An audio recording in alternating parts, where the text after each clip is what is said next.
స్నేహితులారా, ఈ సమయాన్ని బట్టి దేవునికి వందనాలు తెలియజేస్తూ ఉన్నాను. ప్రేమపూర్వకముగా మిమ్మల్ని అందరినీ వాక్య ధ్యానంలోనికి ఆహ్వానిస్తూ ఉన్నాను. ఈ ఆదివారం కొరకుగాను మనకు ఇవ్వబడినటువంటి అంశము బాప్తిస్మము పైనుండి జన్మించుట. బాప్తిస్మము పైనుండి జన్మించుట అనే అంశాన్ని మనకు అందించినటువంటి వారుగా ఉన్నారు. అయితే 15th ఆగస్ట్ దినాన ఇండిపెండెన్స్ డేను భారతదేశ ప్రజలందరూ కూడా జాతీయ పండుగగా జరిగించుకొని జెండా వందనమును చేసి సంతోషించినటువంటి వారుగా ఒకరితో ఒకరు శుభాకాంక్షలను పంచుకున్నటువంటి వారుగా ఉండినారు. 15th ఆగస్టు 1947 భారతదేశ చరిత్రలో సువర్ణ అక్షరాలతో లిఖించదగినటువంటి దినం. అప్పటి వరకు ఈ సువిశాలమైనటువంటి భారతదేశము పరాయి పాలకుల చేతిలో ఉండింది. దేశ ప్రజలందరూ బానిసత్వంలో మ్రగ్గిపోతూ అనేక అవస్థలను, కష్ట నష్టాలను అనుభవించినటువంటి వారుగా ఉండినారు. స్వేచ్ఛ లేనటువంటి జీవితాన్ని, సంతోషము లేనటువంటి జీవితాన్ని, నిరాశ నిస్పృహలతో నింపబడినటువంటి జీవితాన్ని అనుభవించినటువంటి వారుగా ఉండినారు. ఎప్పుడైతే మన దేశానికి స్వతంత్రం వచ్చిందో ఆ దినాన మన బానిస జీవితాలు, పాత జీవితాలు, బానిస సంఖ్యలు, పాత అనుభవాలు, కన్నీళ్ళు, శ్రమలు, బంధకాలు అన్నీ తొలగిపోయి అందరి హృదయాలలో గొప్ప సంతోషము, జీవితాలలో గొప్ప మార్పు కలిగినటువంటి దినము గనుక 15th ఆగస్టును జాతీయ పండుగగా జరిగించుకొని సంతోషించేటటువంటి వారంగా ఉంటాం. ఇలాంటి తరుణంలో ఈ అంశాన్ని మనకు అందించినటువంటి వారుగా ఉన్నారు. బాప్తిస్మము పైనుండి జన్మించుట. ఈ పైనుండి జన్మించుట అనేటటువంటి మాటను మనము అర్థము చేసుకోవడానికి మరలా జన్మించుట, తిరిగి జన్మించుట అనే ఆలోచనను మీ ముందు ఉంచడానికి ఇష్టపడుతూ ఉన్నాను. బాప్తిస్మం అంటే ఏమిటి? బాప్తిస్మంలో ఒక వ్యక్తి జీవితంలో ఏమి జరగనై ఉన్నది అని అంటే ఆ వ్యక్తిలో గొప్ప మార్పును మనము గమనించేటటువంటి వారంగా ఉన్నాం. ఆ వ్యక్తి జీవితంలో పాత జీవితాన్ని అతడు వదిలివేసి నూతనమైన జీవితాన్ని, నూతనమైనటువంటి స్వభావాన్ని కలిగి అతడు జీవించేటటువంటి వాడుగా ఉండినట్లు మనము గమనించగలుగుతాం. అందుకే బాప్తిస్మము అనేటటువంటి సంస్కారము క్రైస్తవ జీవితాలలో ప్రముఖమైనటువంటి సంస్కారం అండి. బాప్తిస్మం అనే పదము బ్యాప్టైజో అనే గ్రీకు పదం నుండి వచ్చింది. దీని అర్థము మునగడము, ముంచుట, కడుగుట, శుభ్రపరచుట, శుద్ధి చేయుట అని మనము అర్థము చేసుకోవాలి. ఈ భావముల నుండి మనము నేర్చుకునవలసినటువంటి సత్యం ఏంటనంటే బాప్తిస్మం అనంటే మన జీవితాలను శుభ్రం చేసుకోవడం. బాప్తిస్మం అనంటే మన జీవితాలను కడిగి వేసుకోవడం. గడిచిన కాలంలో ఏదైనా క్రియలు దేవునికి వ్యతిరేకంగా, దేవునికి విరోధంగా, పాపములతో, ద్వేషములతో, అపవిత్రతలతో జీవించినట్లయితే ఆ జీవితం అంతటిని కడిగి వేసుకొని ఒక కొత్త వ్యక్తిలాగా మార్పు పొందడమే బాప్తిస్మంలో ఉన్నటువంటి భావము. ఆయన చిత్తానికి అనుకూలంగా జీవించడమే బాప్తిస్మంలో ఉన్నటువంటి భావము. ఒక వ్యక్తి జీవితంలో నూతనమైన వ్యక్తిగా అతడు మార్పు చెందినాడు. అతడు ప్రభువునందు విశ్వాసం ఉంచి ప్రభు చిత్తానికి అనుకూలంగా జీవించడానికి ఇష్టపడుతూ ఉన్నాడు అనేదానికి బాహ్యపరమైనటువంటి గుర్తుగా, సంస్కారంగా బాప్తిస్మం ఉండినట్లు మనము గమనిస్తాం. ఈ దినాలలో పలాని పద్ధతిలో బాప్తిస్మం తీసుకోవాలి, పలాని సేవకుని దగ్గరనే బాప్తిస్మం తీసుకోవాలి, పలాని సంఘంలో బాప్తిస్మం తీసుకోవాలని ఎన్నో రకములైన విభిన్న బోధనలను బాప్తిస్మం గురించి మనం వినేటటువంటి వారంగా ఉండవచ్చు. కానీ ఎక్కడ తీసుకున్నా, ఏ సేవకుని చేతుల మీదుగా తీసుకున్నా, ఏ సంఘంలో ఏ పద్ధతి ద్వారా తీసుకున్నా ఆ వ్యక్తి మార్పు పొందడము అనేది చాలా ప్రాముఖ్యమైనటువంటి విషయం. ఇది మన పాత జీవితాన్ని మనము విడిచిపెట్టినాం, పాత జీవితంలో నుండి మార్పు చెందినాము అనేదానికి గుర్తుగా ఉంది. చదవబడిన లేఖన భాగములను సైతము గమనించినప్పుడు బాప్తిస్మం అనేది నూతన సృష్టిని, అంటే మనలో నూతన జీవితము ప్రారంభమైంది, పాత జీవితాన్ని మనం వదిలిపెట్టినాము అనేదానికి బాప్తిస్మము గుర్తుగా ఉండింది. ఆది కాండంలో మనం చదివి ఉన్నాం కదా, 8వ అధ్యాయం మొదటి 14 వచనాలు. చూడండి స్నేహితులారా, ఒక క్యాన్సర్ రోగి ఉన్నాడనంటే డాక్టర్ దగ్గరకు వెళ్తే కొన్ని పర్యాయాలు కీమోథెరపీ చేయించాలని వారు సలహానిస్తారు. ఎక్కడైతే పాడైన గడ్డలు, చర్మము, శరీర కణములు, గాయములు ఉండినవో వాటిని కీమోథెరపీ ద్వారా ఆ పాత కణములను, పాడైన కణములను, రోగమయమైనటువంటి కణములను మనము చంపివేయాలి, వాటిని తీసివేసేటటువంటి వారంగా ఉండాలి. అలా తీసివేయకపోతే ఇతర భాగాలకి కూడా ఆ క్యాన్సర్ వ్యాధి వ్యాపించేటటువంటి ప్రమాదము ఉండింది. అదే రీతిగా మన జీవితాలలో పాపం ఉండిందండి, అవిధేయత ఉండిందండి, దేవునికి వ్యతిరేకమైనటువంటి జీవిత విధానం ఉండిందండి. ఇలాంటి తరుణంలో ఆ పాత జీవితాన్ని మనము విడిచిపెట్టి ప్రభువు దృష్టికి మంచిదైనటువంటి నూతన జీవితాన్ని మనము ప్రారంభించేటటువంటి వారంగా ఉండాలి. ఈ నోవాహు కాలం నందు సంభవించిన జలప్రళయాన్ని గురించి మనము యోచించినట్లయితే పాత జీవితంతో, పాప జీవితంతో, అవిధేయ జీవితంతో ఉన్న సృష్టి అంతా కూడా అది పాత ధనాన్ని కోల్పోయి నూతన ధనంలోనికి వచ్చున్నట్లు 40 రాత్రులు 40 పగళ్ళు విస్తారమైనటువంటి వాన కురిసినట్లు మనము గమనించేటటువంటి వారంగా, జలప్రలయము సంభవించినట్లుగా మనము గమనిస్తాం. ఈ నోవా, అతనితో ఉన్నవారు, ఓడలో ఉన్న ప్రతి జీవి ఆ ఓడలో ఎంతో కాలం మేము ఉండలేము, ఇప్పటికే 40 రోజులు ఉన్నాము అని గ్రహించినటువంటి సందర్భంలో ఆ ఓడ నుండి వారు బయటికి వచ్చి నూతన జీవితాన్ని ప్రారంభించాలని అనుకుంటూ ఉన్నారు. జల ప్రళయానికి ముందు మానవుని దృష్టిలో చెడుతనం ఉండింది, గర్వం ఉండింది, దేవునికి వ్యతిరేకమైనటువంటి జీవిత విధానం ఉండింది, దుష్టత్వం ఉండింది, కల్మషం ఉండింది.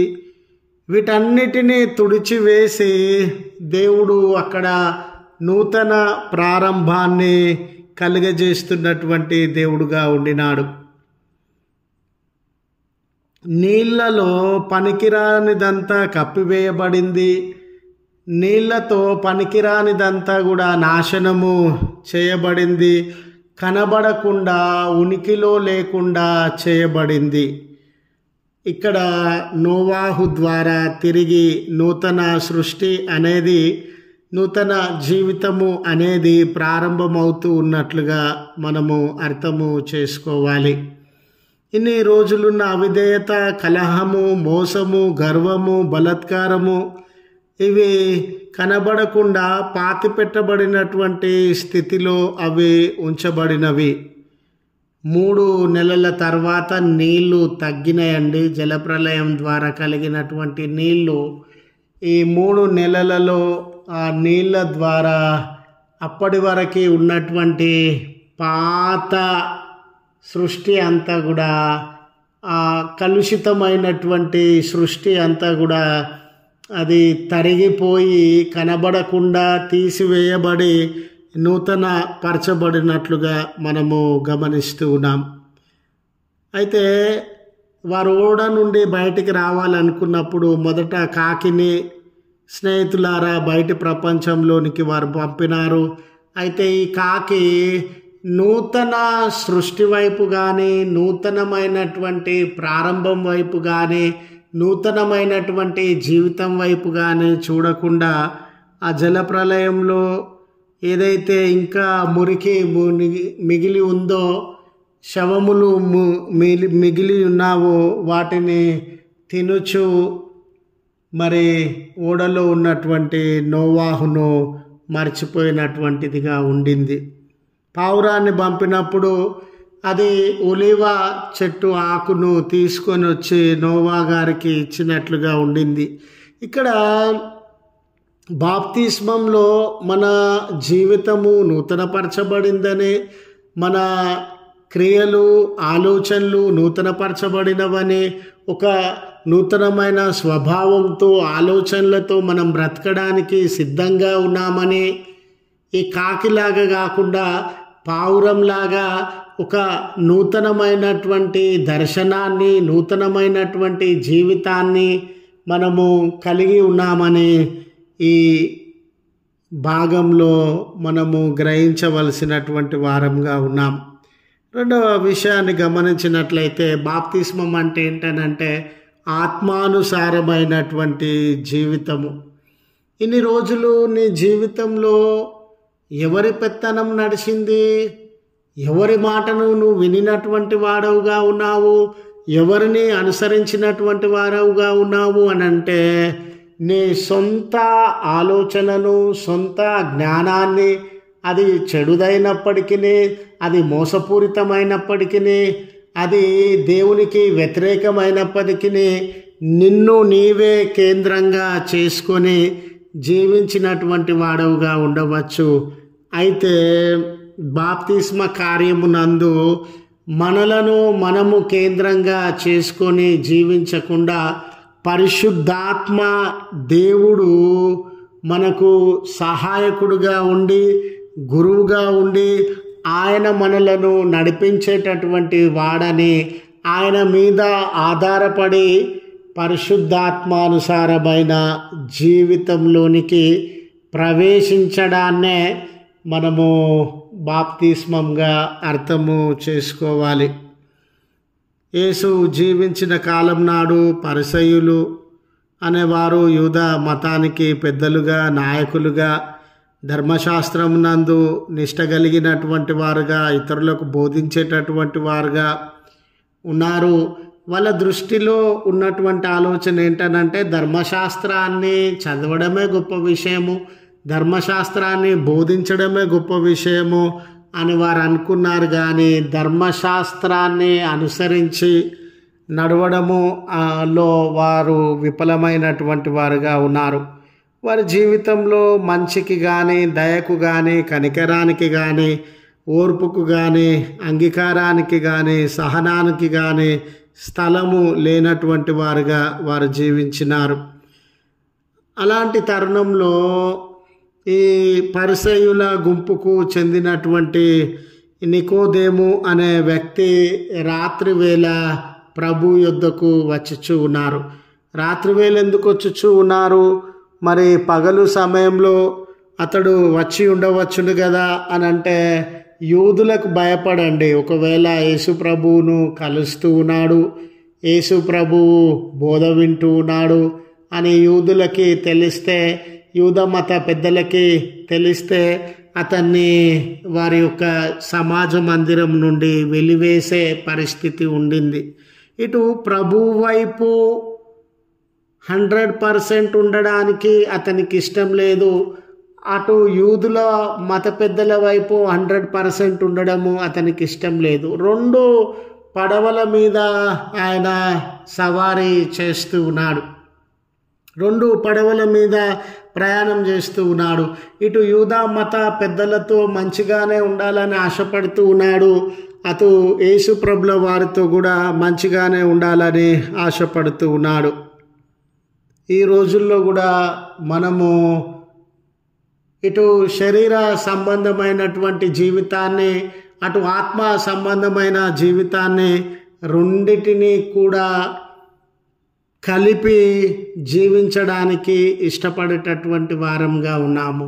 ఇది కాదండి ఆత్మానుసారమైనటువంటి జీవితం అని అంటే. ఇక్కడ నికోదేము గారికి ఒక ప్రశ్న కలిగింది. ముసలివాడైనటువంటి మానవుడు మరలా ఏ రీతిగా జన్మిస్తాడు అని అంటే శరీరానుసారమైనటువంటి రీతిగా అతడు అర్థం చేసుకోవడానికి ప్రయత్నం చేస్తూ ఉన్నాడు. ఒక మనిషి మరలా జన్మించడం అంటే అతని స్వభావం మారిపోవడం అండి. ఒక మనిషి మరలా జన్మించడం అంటే అతని గుణం మారిపోవడం అండి. ఒక మనిషి మరలా జన్మించడం అని అంటే అతని పాత జీవితాన్ని వదిలి పెట్టడం అండి.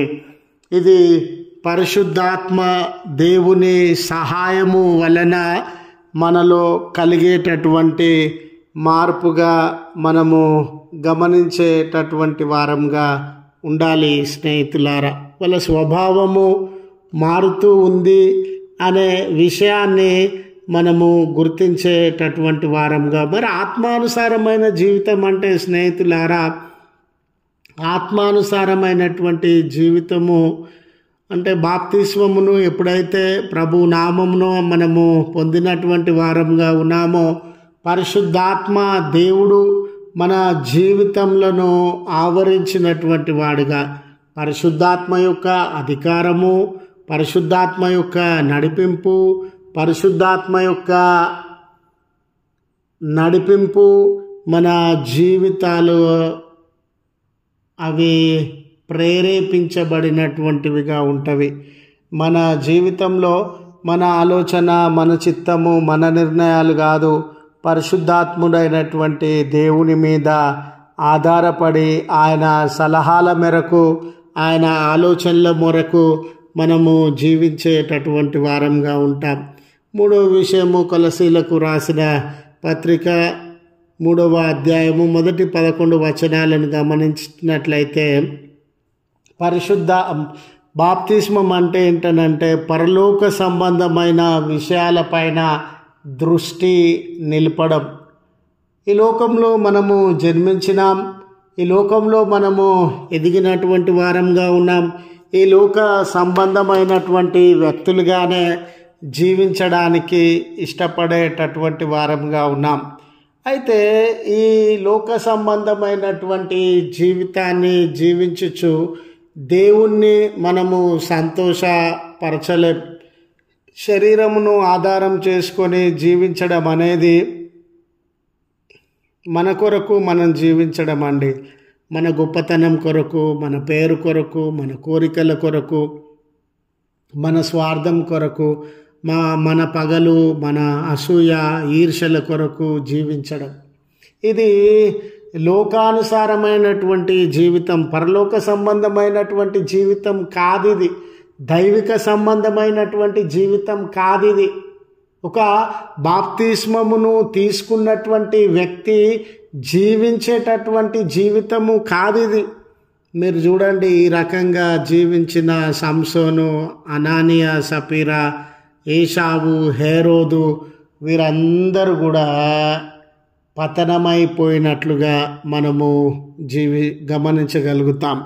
అయితే పరలోక సంబంధమైనటువంటి జీవితము ఏ రీతిగా ఉంటుందని అంటే అది దైవ సంబంధమైనటువంటి విషయాల మీద దృష్టి నిలిపినటువంటి జీవితంగా ఉంటుంది. దేవుని యొక్క మహిమ కొరకు, దేవుని యొక్క గొప్పతనం కొరకు, దేవుని యొక్క మాట అనుసరించడం కొరకు జీవించేటటువంటి జీవితం. ఈ జీవితంలో ప్రేమ కలిగినటువంటి వారంగా, సహవాసం కలిగినటువంటి వారంగా, మంచితనము, దయ, కనికరము, నీతి, నిజాయితీ, విధేయత, భక్తి ఇవన్నీ కలిగినటువంటి వారంగా మనము జీవిస్తాం. మనలో చాలామంది పేరుకు మాత్రమే బాప్తిస్మమును పొంది ఇలాంటి పరలోక సంబంధమైనటువంటి గుణలక్షణములను ప్రదర్శించక ఇష్టానుసారంగా జీవించేటటువంటి వారంగా ఉన్నామేమో. గనుక స్నేహితులారా, బాప్తిస్మము అంటే మరలా జన్మించడము. దీనిలో ఉన్న భావము ఏమిటంటే ఒక మనిషిలో మార్పు కలగడం అండి. ఒక మనిషి తన స్వభావాన్ని మార్చుకొని నూతన వ్యక్తిగా జీవించడం అండి. ఈరోజు బాప్తిస్మము ఎవరి చేతుల మీదుగా తీసుకోవాలి, ఏ పద్ధతిలో తీసుకోవాలి, ఏ సంఘంలో తీసుకోవాలి అని ఆలోచన చేస్తున్నటువంటి క్రైస్తవ లోకము బాప్తిస్మము ద్వారా ప్రభువును నా రక్షకునిగా అంగీకరించి ఆయన ఆత్మతో నింపబడి నా పాత జీవితాన్ని, పాప జీవితాన్ని విడిచిపెట్టి ఇన్ని రోజులు నా క్రియలు చూస్తున్నటువంటి వారు, ఇన్ని రోజులు నా ప్రవర్తన చూస్తున్నటువంటి వారు, ఇన్ని రోజులు నా జీవిత విధానాన్ని గమనించినటువంటి వారు ఈ రోజు నుండి ఒక నూతనమైన వ్యక్తిని వారు చూడబోతూ ఉన్నారు. అవి ఒక మంచి వ్యక్తి, ఓపిక సహనములు కలిగిన వ్యక్తి, దయ కనికరం కలిగినటువంటి వ్యక్తి, క్షమాపణ కలిగినటువంటి వ్యక్తి, ఇవన్నిటినీ చూడబోతూ ఉన్నారు అని గ్రహించగలగడమే బాప్తిస్మా సంస్కారం యొక్క ముఖ్య ఉద్దేశము అని తెలియజేస్తూ ఈ మాటలను ముగిస్తూ ఉన్నాను. ప్రార్థించుదము. కృపగల తండ్రి, ప్రేమగల మా రక్షక, మీ పరిశుద్ధ ఉన్నతమైన నామం నాకు వందనాలయ. నిజమే, మాలో చాలామంది మీ పేరుకు మాత్రమే బాప్తిస్మమును పొందినటువంటి వారంగా ఉండి మా జీవితాలలో ఎటువంటి మార్పు, ఎటువంటి మంచితనము, ఎటువంటి